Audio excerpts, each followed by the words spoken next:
This quick shifter is nice. It's a little slightly abrupt, but for under 10 grand, this is, I'm not gonna say anything.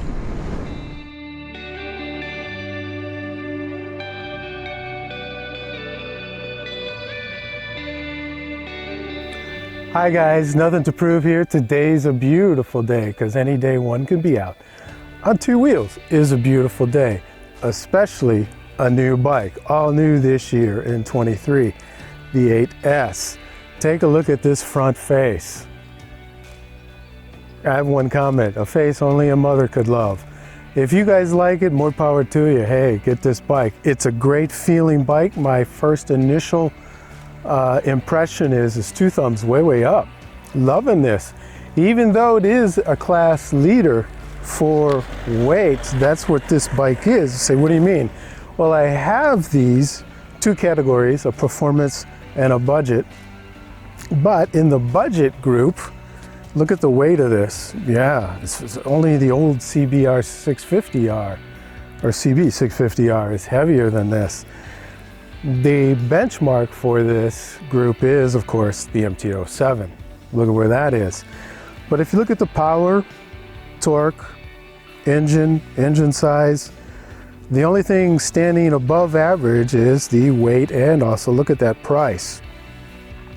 Especially since the Hornet beats it by almost $1,000. Yeah, that's interesting there, Suzuki, what you did there with pricing. But you can say this comes stock with a quick shifter. Well, it's an option on the Hornet, and if you get that option, you're still a good 800 less than this starting out. So I'm glad it's an option on the Hornet, by the way, the quick shifter. But here it's not. You're getting it whether you want it or not.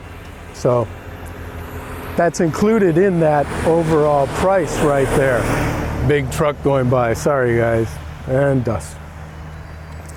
So looking at the price, and let's go over to the green side, the emissions. Everybody's kind of in the ballpark here with the emissions at 99 grams and 4.2 in range to empty, theoretical range to empty.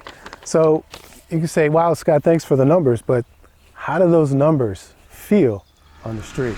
This motor pulls from around 6 grand on, well, 5 it starts to pull, and then 6 you're feeling it, and 7 it's woohoo.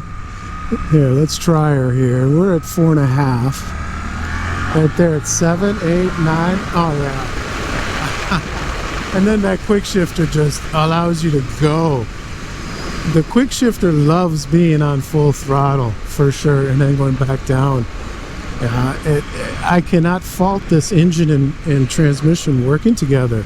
They work seamlessly together. Very good, very well, very boom. It's right there. It's a class leader. So Suzuki, you took time changing over from the SV650 to this. Glad you did. I like your finished product, and the roll-on is so smooth, so controlled. It's so predictable. Wow, I'm loving this power delivery. Yeah, I mean, look at that. It's just so smooth, effortless, seamless, really. Speed limit 70 now. I'll slow down, I'll be nice. But nobody will know you're coming because this bike is so quiet. It's like, wow, holy cow. And to keep this thing at a speed limit is definitely a challenge. That tells you, Suzuki, the sum of your parts together making this bike whole perfect. I cannot fault this powertrain, this engine or transmission or the quick shifter whatsoever. This is getting 2 thumbs, boom boom, way up.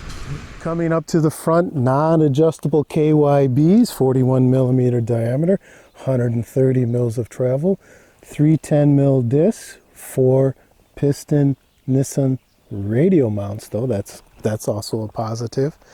Back here, single piston Nissan 240 disc, and only preload adjustable in there.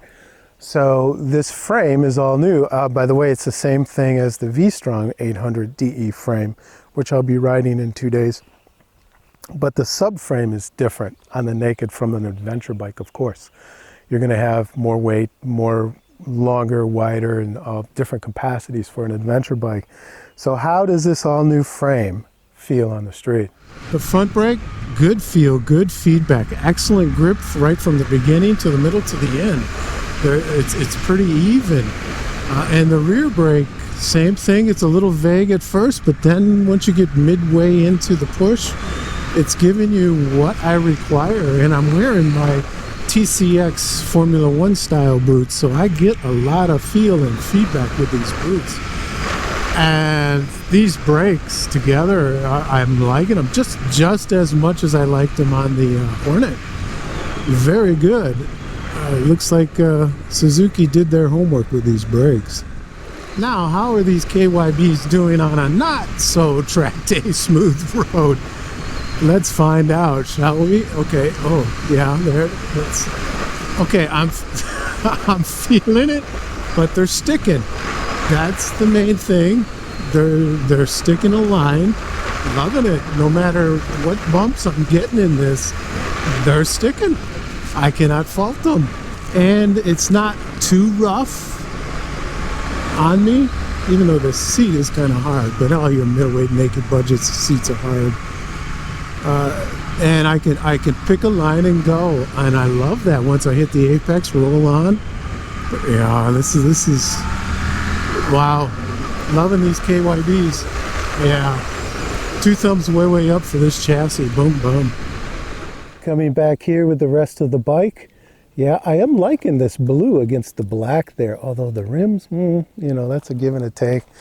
And if you notice, there's no tail light here. It's way back here along with the turn signal. So that will make it difficult for your fender eliminator kits. Probably, yeah, 8-10 mils off the ground. It's your typical middleweight naked passenger seat. Not much room there. And by the way, you can get all kinds of accessories for this thing, but they're not available until September of this year. So 14 liter tank, and that's par, 14, 15 in this group for these budget nakeds. Filled up is, of course, one of the class leaders in weight. How does that feel in, say, a town? In these slow speed zones, even in mode A, which is the most, is like sport, B would be standard, and then C would be like, for example, rain mode. So I'm in A, basically sport mode. The on-off is doing very well. I am liking it. Here we go. We're at 30. Oh, this is nice. It's a lot better than the Honda Hornet. I just rode that. Oh yeah, this is nice. Suzuki, you nailed it. You nailed the on-off. No snatchiness whatsoever here, even in a little village where you have to be very civil, even in sport mode. This is, whoa, yeah, liking this. And the non-adjustable suspension there, even going over that speed bump, that's okay. And now I'm on these cobblestones, these pavers bricks, as we call them in North America. Oh, okay, I would have to undo the preload just a little bit. It's a little stiff for my taste, because I'm about butt naked. I'm about 175 pounds, but then I'm all geared up and everything. So yeah, but overall in town, I could ride around in a little village, and the feel of this is so nimble and light. It doesn't feel like the class leader. It really does not. That's what I am really surprised. Oh, little Fiat 500. I think those cars are hilarious. So even just doing whatever you want to do with this thing, and it's so quiet, it doesn't get anybody's attention, you know. I am liking that. See, I'm putting around here. See if you can. You hear more motor than you do exhaust, and it's all good sounds of this class. I am liking the Hornet's new motor though, but this one, it's still good. Still very good. Sorry, I had a bug in my face. Coming up to the simple controls, loving this simple mode, up, down, arrow.